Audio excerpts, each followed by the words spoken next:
Salut mes petits lapins, j'espère que vous allez bien. Bon, vous tombez très bien parce qu'il vient de tomber une énorme averse, mais vraiment une grosse averse qui a bien rempli la cuve d'ailleurs. Là, ça l'a rempli en une traite. Et là, on a le soleil impeccable. Alors ça, c'est très bien pour la végétation, c'est très bien pour le potager. Mais ça veut dire aussi qu'il va falloir être très vigilant à l'entretien parce que les mauvaises herbes s'en donneront aussi à cœur joie. Alors, aujourd'hui, on va regarder 2-3 petites choses, en particulier du bricolage, on va voir. Comme vous l'avez compris, on est actuellement sur cette partie-là, sur la partie garage, enfin anciennement atelier garage, qu'on a choisi donc de transformer en deux parties. Une première partie qui sera entre guillemets un vestibule, dans lequel on veut mettre eh bien, tout ce qui va être couveuse, les petites cages pardon, pour les poussins quand ils sont jeunes. Et on veut aussi mettre quelques étagères pour pouvoir faire du stock. On veut mettre un espèce de roll. Donc les rolls, vous savez, c'est une espèce de roll grillagé là, qu'on voit des fois en blanchisserie ou dans autre chose. Donc on veut fabriquer quelque chose en bois comme ça, qui soit totalement occulté pour le stockage des patates, pour pouvoir. L'idée en fait, ça sera vraiment d'utiliser le volume et donc de faire un stockage en hauteur, donc avec des étagères en hauteur, avec ce type de roll comme j'expliquais. Donc voilà. Donc stockage de denrées alimentaires. Mise en place donc de tout ce qui va être poussin, couveuse, etc. Petite partie vestiaire, histoire de pouvoir sortir de la maison, se changer, faire son travail, se rechanger et rentrer en propre dans la maison. Et c'est déjà pas mal, ça fait déjà quand même beaucoup de choses dedans. Donc voilà, donc pour vous montrer un petit peu comment est-ce qu'on a procédé, donc déjà on a fait une cloison en ossature bois, donc on va regarder derrière, si tu veux bien me dire ma petite chatte. Donc on a commencé en faisant cette ossature, donc une ossature avec les montants qui servaient déjà à faire un doublage ici, quand c'était encore l'atelier. Donc on s'en est resservi et on a monté une ossature qui est prise dans les murs à différents endroits avec des chevilles tapes et des vis top rock et qui est repris avec des vis de 140 dans la panne. Et on est avec une ossature d'épaisseur 6-10, donc c'est quand même quelque chose d'assez assez costaud qui permettra justement derrière de mettre aussi un isolant. Il nous reste encore de l'isolant du stock qu'on avait posé entre chevrons là-haut. Et donc on l'utilisera pour faire en sorte que le vestibule qui va accueillir les poussins soit au mieux isolé, de manière à ce que on ait le moins d'énergie à dépenser pour pouvoir les chauffer avec les tapis chauffants. Dans cette ossature, on a mis une porte PVC. Donc alors pourquoi une porte PVC? Tout simplement parce que ici, dans la partie où nous sommes là, ça sera vraiment un labo de transformation qui sera au mieux dans les clous, parce qu'on ne va pas respecter la norme exacte, j'en ai un peu rien à foutre, c'est pour moi que je fais, c'est pas dans une optique professionnelle, mais je vais quand même essayer de coller à ce qui me paraît logique et normé. Donc on a une porte PVC, pourquoi pas du bois? Tout simplement parce que le bois n'est pas lessivable, n'est pas lavable, et qui peut s'imprégner des bactéries, etc. Donc le PVC, c'est bien ce qu'on retrouve dans les labos. Je m'inspire un petit peu finalement du labo que la patronne d'Agnès a conçu. Donc voilà, donc ça, et ensuite à l'intérieur, on aura des enduits, on aura du placo avec de la peinture lessivable, du carrelage, etc. Mais ça viendra dans un second temps, tout simplement parce qu'on a beaucoup de choses à faire et beaucoup de dépenses déjà à mettre sur le vestibule. Le prix des matériaux est assez conséquent, ça va très vite. Voilà. Donc, vous avez vu, alors oui, ce que je voulais dire aussi, c'est cette porte PVC, elle est de bonne qualité. On a fait en sorte d'en prendre une qui est un petit peu plus chère, mais qui a une âme aluminium. C'est-à-dire qu'elle a un renfort aluminium sur tout son cadre. Ce qui fait que quand on procède à son montage, eh bien, il y a une vraie rigidité et donc on ne déforme pas la porte. C'est un peu le risque avec les portes PVC bas de gamme, on les paye certes moins cher, mais à la pose c'est très compliqué, elle risque d'être gauche si on la tire un peu trop, etc. Nous, on n'a pas trop eu de mal à la poser. On se fait un petit peu chier quand même, normal, mais pas plus que ça. Voilà. Et donc, elle est assez qualitative, mine de rien. Voilà. Donc ça, encore une fois, comme je le disais, c'est grâce au tipeur. Et puis, je vais vous montrer d'autres choses qui sont d'ailleurs grâce aux gens qui suivent la chaîne, qui font des dons et qui nous aident aussi de par les pouces bleus, tout ça, enfin, vous savez quoi. Voilà. Donc, on a fait un bardage avec le bois qu'on avait scié. Donc là encore. Donc du 6-10 et puis un bardage en 3 d'épaisseur, en 3 cm d'épaisseur. Autant me dire que tu peux te jeter après les murs et qu'on va pouvoir y mettre du très lourd, il n'y aura pas de problème. C'est aussi ça l'idée, c'est que là si on va pareil utiliser les planches qui nous restent de 3 cm d'épaisseur pour ces rayonnages. Et là, on aura quand même quelque chose d'extrêmement costaud. On pourra mettre du très très lourd, quoi. Donc c'est d'ailleurs ce qu'on veut faire. Si on veut augmenter notre stock de denrées alimentaires ou délocaliser certaines choses qui sont à la cave pour les mettre ici pour qu'elles soient plus accessibles, il faut vraiment qu'on ait un rangement qui soit costaud. Voilà. Qu'est-ce que je voulais dire aussi? Donc, dans les dépenses qui nous ont été permises, encore une fois, grâce au tipeur, il y a l'espèce de lambris qu'on a posé. Alors au début, je voulais partir sur du lambris PVC, puisque c'est bien ce qu'il y a de moins cher. On est à peu près à 7 euros, 8 euros le mètre carré. Sauf que quand je suis allé au magasin, j'ai vu qu'il y avait du lambris déclassé, comme celui-ci, qui était à 2 euros le mètre carré plus cher. Donc là, vu qu'on est dans une partie sèche, hein, on n'est pas comme dans le labo. Le labo, clairement, oui, on aura du PVC, parce qu'on veut pouvoir nettoyer sol-plafond. Là, on est dans une partie sèche, donc on s'en moque. Donc là, je préférais largement poser du bois au PVC. Et donc, j'ai sauté sur l'occasion de ce lambris déclassé, là. Donc voilà. Donc après, déclassé, pourquoi? Parce que y a beaucoup de nœuds.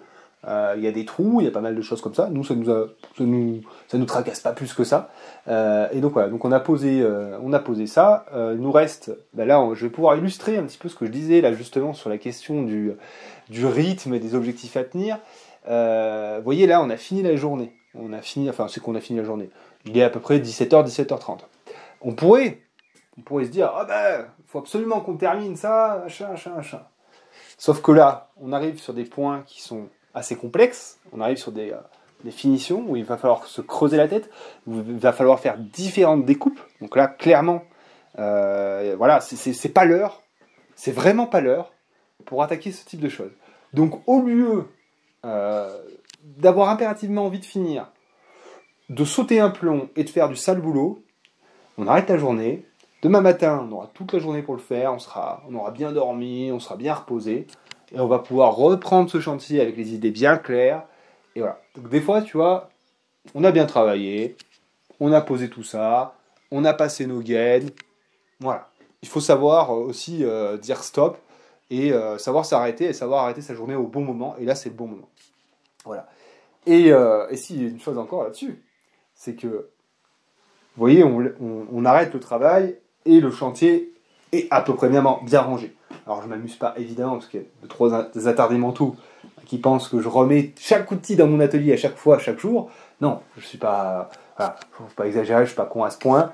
Mais voilà, les outils dont j'ai besoin, ils sont là, mais ils sont à peu près rangés. Un petit coup de balai pour finir. Comme ça, demain matin, encore une fois, on arrive avec les idées claires, dans un chantier propre, et on commence ça dans de bonnes conditions. Voilà.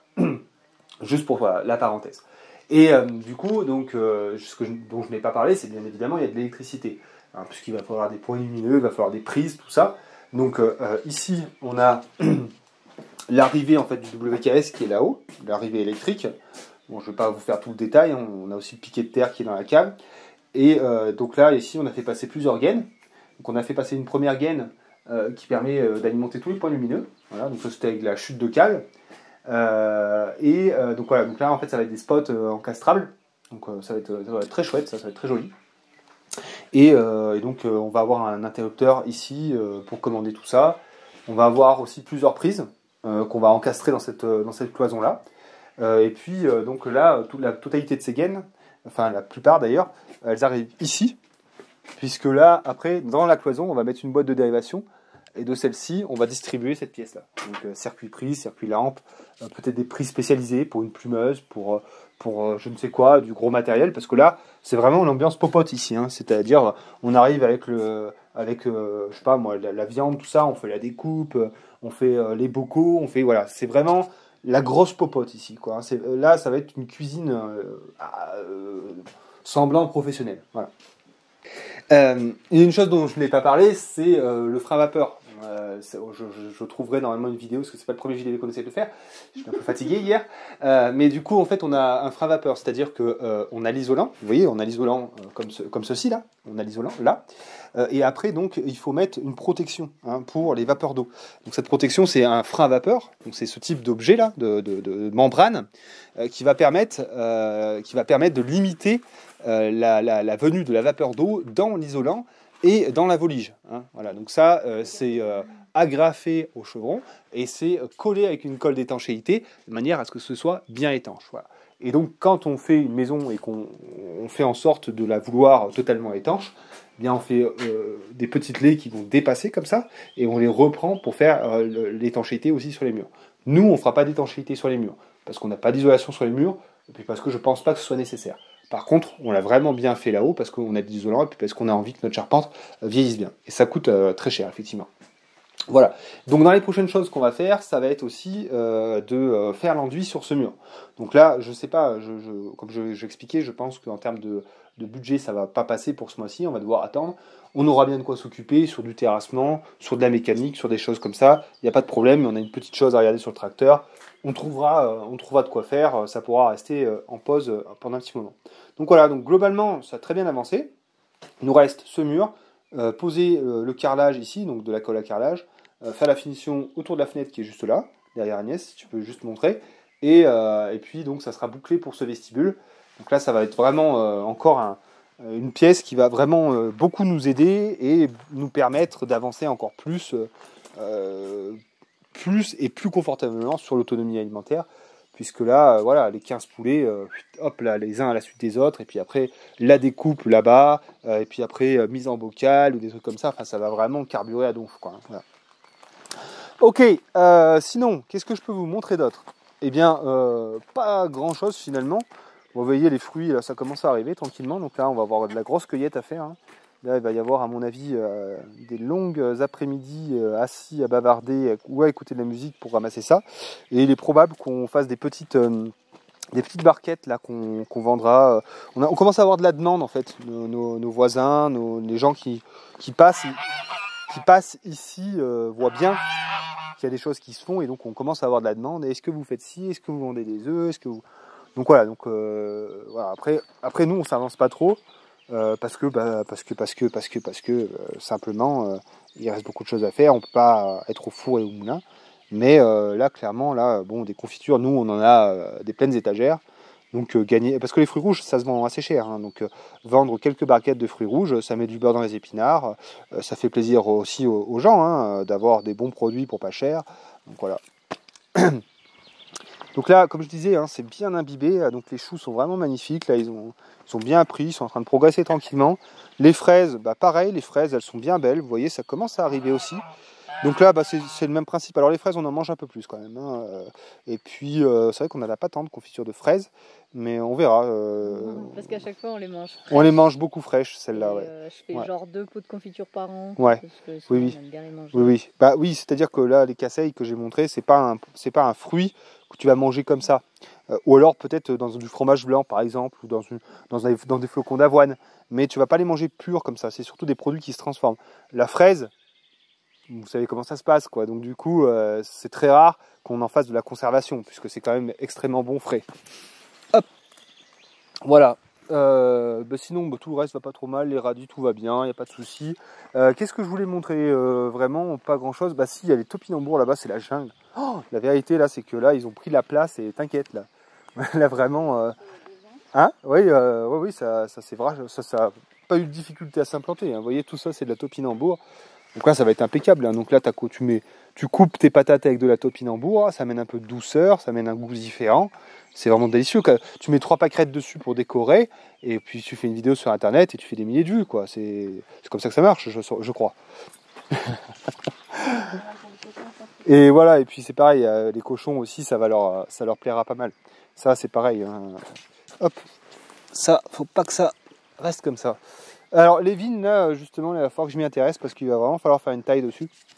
Là vous voyez elles sont parties à fond mais il va falloir faire de la sélection. Donc là je sais pas encore, moi je suis pas du tout bon pour la taille, je suis pas voilà. Donc là il faudrait vraiment que je fasse une sélection je pense, voilà pour me faire une charpentière ou deux, les palissés et tout là voilà il faut que je regarde un bouquin là savoir comment je vais faire courir ça tranquillement. Voilà encore. Pareil, il y en a partout. Est-ce qu'on peut aller voir là? Il y a des choses à voir là-bas, non pas tant, parce que les haricots sont pas tout à fait encore sortis. Bon, les tomates ont poussé, mais bon, c'est des tomates, quoi. C'est bon, enfin, on s'en branle. Oui, on va aller quand même voir, parce que donc là, les lapros sont suffisamment grands. Donc, on les a mis à l'extérieur, comme c'était prévu, dans les cages extérieures, sachant là encore qu'on a eu beaucoup de naissances par rapport à la capacité d'accueil qu'on a. Donc bon, ça c'est pareil, on va faire comme on peut faire cette année, comme ça, parce que là, encore une fois, pour des questions de budget, on va pas pouvoir remettre un lot de cages, ce qu'il faudrait faire. Il nous faudrait refaire une petite dalle, remettre 6 cages, remettre de la tôle dessus, pour forcer encore le truc. On pourra pas le faire cette année, mais je pense l'année prochaine on le fera. Toujours en fait être meilleur sur ce qu'on fait déjà, plutôt que vouloir s'émanciper, enfin pas s'émanciper, mais aller sur de nouvelles choses. Voilà, autant utiliser encore mieux l'espace, faire encore plus de volailles, être meilleur là-dessus, sur ce qu'on fait déjà, plutôt qu'aller encore sur des trucs différents comme les brebis, des choses comme ça. Oui, je ne sais plus pourquoi je suis là. C'est pas du tout ici que je voulais aller. Hop, donc là, ouais, c'est pareil, on peut constater que il est bien nécessaire qu'on ait encore plus de poules, parce que le couvert végétal, là, il y va gaiement, quoi. Hein. Donc là, c'est pour ça qu'on a fait marcher énormément de couveuses, qu'on a fait beaucoup de poussins, etc. Puisque là, on veut vraiment avoir un cheptel qui sera plus gros et qui exercera une pression bien plus forte sur le couvert végétal pour m'éviter à moi de passer la tondeuse, hein, tout simplement. Parce que là, il faut passer la tondeuse, hein, parce que sinon, c'est les mauvaises herbes qui vont grainer et les poulets préfèrent très clairement, les poulets ou les poules préfèrent très clairement des herbes fraîches et fragiles, on va dire tendres, plutôt que des chardons, quoi, par exemple. Alors, ici, donc, on a les poussins, les nôtres, ceux de Roland, donc, on les lui a donnés. Donc là, c'est tous les nôtres là, qui vont rester encore ici quelques semaines. Et du coup, ils iront à l'extérieur, oui, comme je disais, ouais, d'ici quelques semaines, on attend qu'ils soient un petit peu plus gros et tout, parce que sinon ils vont se faire des fourrailles. Hein. Les poules, en fait, c'est pas les animaux les plus sympas, quoi. Hein. C'est assez cruel. Hein. Donc si on les balance comme ça, là, il y a moyen qu'ils prennent cher, quoi. Donc on préfère faire en sorte qu'ils soient déjà assez costauds et qu'ils puissent encaisser un peu le bisuitage habituel, quoi. Et donc ici, on a encore 4 ou 5 lapros. 5 lapros. 5 lapros qui vont difficilement trouver de la place, donc c'est pareil, on va les vendre en lapin à viande, ceux-là, parce qu'on n'aura pas la place pour pouvoir les stocker, quoi. Peut-être les cages du bas, peut-être on va pouvoir en mettre... ouais, 4, et il y en a un, je ne saurais pas trop quoi, ou alors maman, je lui enlève une cage. Ouais, on va voir. Peut-être qu'on arrivera à gérer, sinon, faut avoir. Il y a moyen, ouais. Il y en a un, j'aimerais bien. Faut avoir. Mais ouais, on est tout juste en termes de cage. Ça serait bien d'avoir un autre lot pour les lapins, mais aussi quand il s'agit de faire... l'isolement d'une poule, hein, ça peut arriver qu'il y ait une poule qui soit malade, c'est bien d'avoir un clapier d'avance comme ça. Comme ça tu la mets dedans et ça c'est vraiment bien, quoi. Donc les cages à lapins, on en a rarement trop en fait, hein, il en faut beaucoup. Et donc voilà, donc Agnès là en ce moment, elle profite de tailler les noisetiers. Donc les noisetiers, ça part, c'est pareil, tu les tailles, ça va d'enfer. Donc là, elle fait la taille de forme des noisetiers, elle les met bien jolies et puis ça fait du fourrage et de quoi ronger pour les lapins. Voilà. Donc il y avait... donc voilà, donc ici... Hop, désolé, j'ai pas fermé. Donc voilà, ici, donc voilà, c'est tous les petits lapros, donc ils ont été départagés. Donc là, encore une fois, on a dû mettre des séparations, les séparations ciment à chaque fois, parce que tout simplement, on n'aurait pas eu assez de cages, quoi. Il y en a une qui en a fait 12, 13 d'ailleurs, il y en a un qui est... Non, 12, il y en a un qui est mort. Oui. Il y en a plus qu'11. Mais voilà, c'était une portée énorme, quoi. Donc derrière, il faut pouvoir assumer, quoi. Donc voilà, donc c'est tout configuré comme ça, une petite séparation ciment, une mangeoire à chaque fois, et puis un abreuvoir pour chacun, et puis en avant, quoi.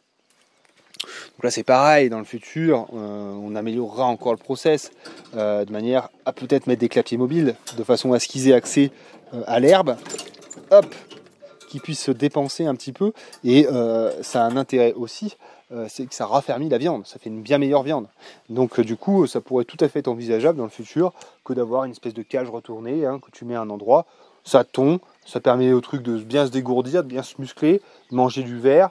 Voilà, bon, c'est des choses qu'on fera à l'avenir, toujours vouloir être meilleur sur les choses qu'on fait déjà. Donc les poulets, d'ici 3-4 semaines, ça va être le gros moment de tuerie. Donc voilà, donc ça c'est plutôt sympa, ils sont très beaux. Ils sont très bien, vous voyez là, ils sont vraiment dans des conditions idéales et on voit clairement qu'on aurait pu prendre le double. Hein. Clairement, on aurait un effectif x2, là, c'était largement gérable.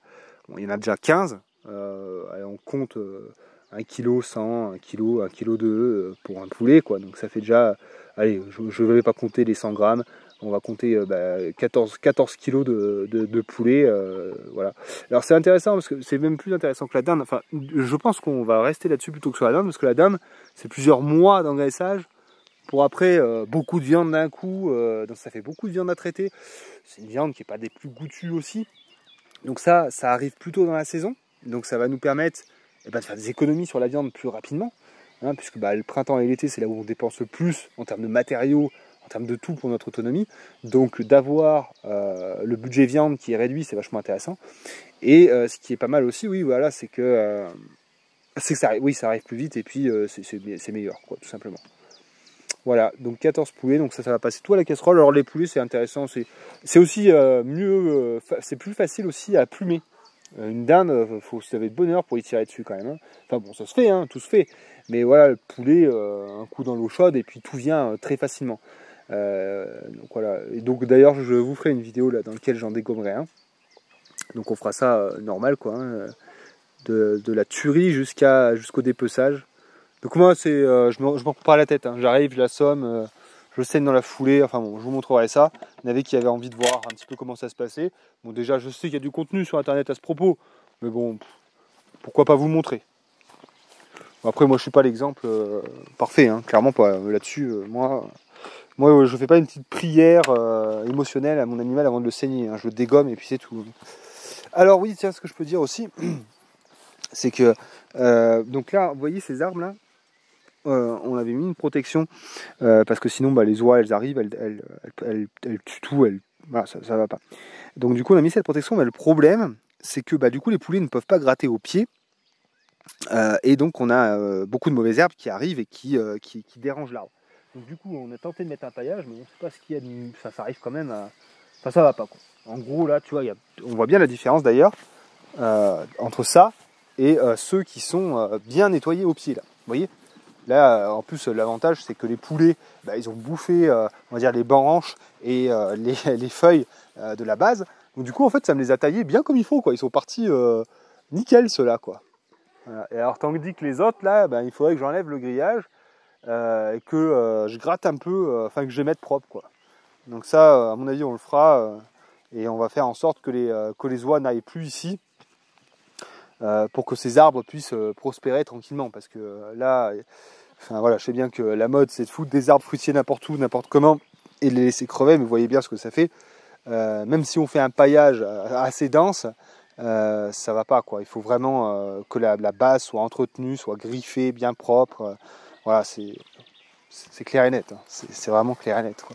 Bon, après il y en a qui s'en sont bien tirés quand même, hein. Voilà, vous voyez, il y en a quand même qui s'en sont bien tirés. Enfin, ils sont pas morts, hein. Mais bon, là déjà, il faudra faire un choix. Hein, on va pas garder comme ça. Mais voilà, là c'est pareil, ça aussi, ça va, ça. Mais là c'est pareil, là, bon, il va falloir tailler, quoi. Il faudra tailler un peu. Donc là, je pense, là, d'ici quelques temps, on va faire ça, là, de les nettoyer bien comme il faut, de retirer ce grillage proprement, et puis voilà. Alors, ce qu'on a fait aussi très récemment, qui nous a pris quand même 2 jours assez intenses, c'était le gros entretien, quoi, la fauche, on va dire, puisque donc comme vous l'aviez vu la dernière fois, c'est que ça avait énormément poussé. Donc en fait toute la partie qu'on avait déboisée l'année dernière, donc, pour ceux qui n'ont pas suivi, cette partie-là, cette année on met encore rien dessus. Simplement encore question de moyens, hein. On n'est pas en capacité financière de faire tout ce je vous ai montré là. Et encore une fois, de poser de la clôture, de construire une cabane, d'acheter un poste électrificateur et d'engager un élevage de brebis, hein. Ça fait quand même beaucoup de dépenses, ça fait beaucoup de travail, voilà, surtout de dépenses, hein, parce que bon, le travail encore, je dirais ça va, mais ça fait beaucoup de dépenses, hein. Tu comptes les piquets d'acacia, les grillages, tout, enfin bon, c'est la folie. Donc cette année, on a préféré donc ne pas se lancer là-dedans. Et donc tenir ce couvert au tracteur. Donc là, la dernière fois, il y a quelques jours, là, on a passé le gyrobroyeur sur toute la zone. Et donc là, c'est très bien, hein. Ça fait un espèce de mulch, ça va nourrir un peu le sol qui en a bien besoin, parce que c'est une terre qui est très sableuse. Donc de la matière organique, ça y fera vraiment pas de mal. Donc le broyeur, en plus, ça griffe un peu, ça scarifie un petit peu même, limite. Donc voilà, là on voit en plus avec l'eau que ça revient tout là, vous voyez, ça fait plein de petites pousses vertes là. Donc là c'est vraiment impeccable, donc ça permet aussi de la stimuler et de la densifier. Donc c'est même encore mieux parce que voilà, quand on va vouloir mettre des volailles ou des brebis, on aura une herbe qui sera bien implantée, qui aura bien eu le temps de se densifier, de s'enraciner, et donc du coup on aura affaire à une pâture voilà, qui sera de qualité, on va dire, pour nourrir quelques animaux que ce soit. Donc après on verra l'année prochaine, hein, c'est l'année prochaine. Je vous ai parlé qu'on avait très envie de faire un cochon, mais ça, encore une fois, chaque chose en son temps. Et puis probablement aussi, oui, des ruminants, ça pourrait être intéressant. Il faut voir. Voilà, notre cœur balance entre mettre de l'agneau, du cochon et des volailles pour encore en mettre plus. Hein. Mais là encore, il faut se poser plein de questions parce que vous voyez, on a déjà quand même pas mal d'espace qu'on peut encore optimiser. Donc bon, ça se pense tout ça, il faut y aller tranquille. Voilà, donc en tout cas, là, c'est tout bien nickel. Les ruches là-bas, on les a bien dégagées aussi, c'est tout propre. On va remonter aux patates, vite fait, et après on va voir les ruches parce que donc les cassis qu'on a mis au niveau des ruches, ils ont pris impeccablement, ils sont magnifiques. Donc vraiment, ça va faire un très bel espace auprès des ruches. Là, vous voyez, là, c'est parfait quoi. C'est parfait ça. Ça, c'est parfait. Vraiment, là, je suis content. Cette zone-là, elle commence à être de mieux en mieux. Il faudra quand même qu'on ramène quelques godets de terre parce que des fois, on a des trous là, tu vois. Alors ça, c'est pas ça va encore, c'est pas fou. Hein. Je sais pas si on voit bien à l'écran, mais ça, c'est les endroits où on a déraciné, hein, tout simplement. Mais il y a des endroits où les trous sont quand même beaucoup plus intenses et peuvent poser problème. Par exemple ici, là, c'est pas bon ça. Donc ça, ramener un petit côté de terre histoire voilà, de remettre quelque chose de nickel et quand on tond, on n'a pas de soucis quoi. Voilà. Bon alors du coup on est aux ruches. Donc voilà, donc tout ce qui est fruits rouges, là, les casseilles, les cassis, je sais plus ce qu'on avait mis, plein de choses. Donc voilà, donc ça a vraiment bien pris, impeccable.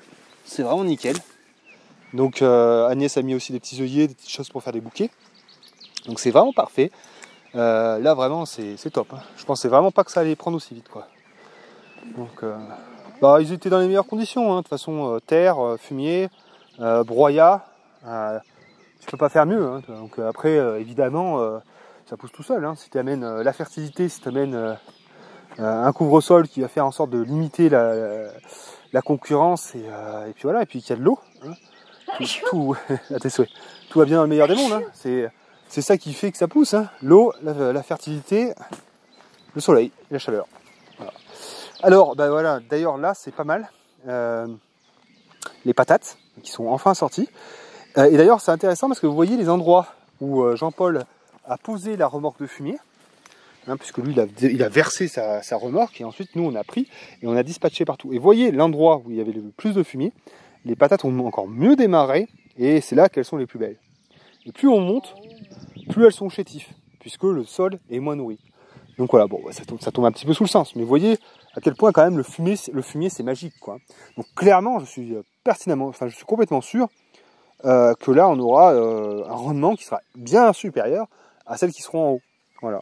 Donc l'année prochaine, on fera en sorte d'amener encore beaucoup plus de fumier sur cette zone, peut-être 2 ou 3 remorques. Ça, c'est clair que ça serait vraiment nickel. Voilà. Donc là, ce qu'on fait là pour le moment, c'est que on attend qu'elles soient encore un peu plus grosses, que vraiment toutes les lignes soient bien définies. Ça, c'est de la vraie merde, ça aussi. Donc on attend vraiment que toutes les lignes soient bien définies et à ce moment-là, eh bien, on commencera à faire le désherbage. Hein. Donc voilà, donc il en manque encore. Vous voyez, c'est un peu clairsemé par endroits, mais là, quand même, c'est pas mal. Oui, tous les jours, là, c'est bon, là, c'est parti à fond. Donc là, vraiment très content. Là, on aura une belle récolte de pommes de terre. Il faut que ça continue à bien pleuvoir, évidemment. Hein, ça, de toute façon, c'est dépendant aussi de la météo. Hein, vu qu'on n'a pas d'irrigation, c'est la météo qui va faire la quantité de patates qu'on va récolter. Donc si la saison est bonne, ça sera bon. Si ça l'est pas, ça sera pas bon. Jusqu'à temps qu'on n'a pas d'eau qui arrive ici, qu'on puisse faire un arrosage manuel, on sera dépendant de la météo. Voilà, donc là, les oignons, magnifiques aussi. Là, vraiment, très belle réussite. Là, ce sont les oignons, hein, c'est presque gagné, hein, dans le sens où c'est bon. Comme ils sont là, c'est impeccable. Voilà. Les betteraves, donc là, bon, ça ne devrait pas tarder à sortir non plus. On a mis 2 lignes de betteraves. Et donc voilà les courgettes là qui ont un petit peu du mal. Alors on ne savait pas trop pourquoi. Mais pas du mal. tout est relatif, quoi. Mais bon, là, ouais, tu vois, les plants, non, mais ça va. Globalement, ça va. Voilà, donc là, normalement, ça devrait le faire, quoi, tranquillement. Voilà, donc bon, il faut quand même veiller. Vous voyez, là, par exemple, ça, c'est une ronce. Ah, mais la ronce, eh ben oui, on va pas la laisser là, quoi. Donc voilà. Comment? Ouais, oui, alors oui. Agnès nous dit qu'il y en aura qu'il faudra casser, parce que si on en voit certains qui font une belle tige comme ça et qui vont vouloir faire une feuille, hein, il faut tout de suite les casser, sinon ils vont s'épuiser à faire la feuille et à vouloir grainer, et à ce moment-là, on ne mangera pas d'oignons. Voilà, donc là tu vois c'est pareil, ça, il faut y éliminer, parce que sinon c'est ça qui va pousser au détriment du reste. Donc voilà, et oui, il n'y a pas de secret, il n'y a que du travail. Si on veut faire du potager sans travailler, on fait pas de potager, parce que ça sert à rien. Et oui, hein, c'est toujours des petites choses. Après, on peut s'arranger. Hein, vous voyez, moi j'aime bien justement Agriculture Vivrière. J'aime beaucoup sa chaîne parce qu'il montre que en faisant un suivi, un vrai suivi, en intervenant au bon moment et en faisant le bon geste, sans forcer, on arrive à avoir de bonnes récoltes. Donc ça veut dire pas laisser une parcelle être envahie, mais opérer juste au moment où il y a les plantules, passer un petit coup de feu sous, et puis voilà, en fait, voilà, c'est tout quoi. Non mais le potager en fait c'est pas si méchant que ça. En fait j'arrive pas bien à comprendre, comment dire, je suis un peu fatigué, je vais avoir du mal, mais en quoi, j'arrive pas bien à comprendre en quoi le potager est une difficulté physique et éprouvante dans l'esprit des gens. J'arrive pas à comprendre. Moi, ça m'enchante pas. C'est pas un truc que j'apprécie pas plus que ça. Mais c'est pas aussi harassant que ça. Et donc, du coup, parce que les gens s'imaginent que c'est harassant, eh ben, il y a certaines vidéos qui ont énormément de succès et qui vantent les mérites d'un jardin sans travail. Déjà, ça marchera pas. Et surtout, non, c'est ridicule. Et puis même des fois, c'est donner encore plus de travail. Hein. C'est donner encore plus de travail. Voilà. Bon, enfin bref. Voilà mes petits lapins. Je vais vous laisser là-dessus. Je suis bien content. Là, c'est vraiment bien humide. C'est magnifique. C'est bien vert. C'est parfait. Donc nous, on va continuer tranquillement sur cette question du vestibule. On aura certainement de l'entretien à faire là, puisque bon, comme je disais, on va être limité par le fait de pouvoir ou non acheter des matériaux. Donc on va faire l'entretien, on va continuer tranquillement, prendre soin des bêtes, tout ça, je vous tiens au courant. Je vous fais des bisous, je vous dis à la prochaine. N'oubliez pas le petit pouce bleu, tout ça, le s'abonner, la totale quoi. Voilà. Peut-être qu'un jour, nous aussi, on sera à 475 000 abonnés. Et je serai comme ça, je serai là. Ah, j'arrive pas à enlever mes chaussures, désolé. J'arrive pas, non, je peux pas. Non, tu vois, même mon corps n'est pas en capacité de retirer ses chaussures. Non, mais voilà. Allez, bisous les petits lapins, j'arrête mes conneries. Ciao.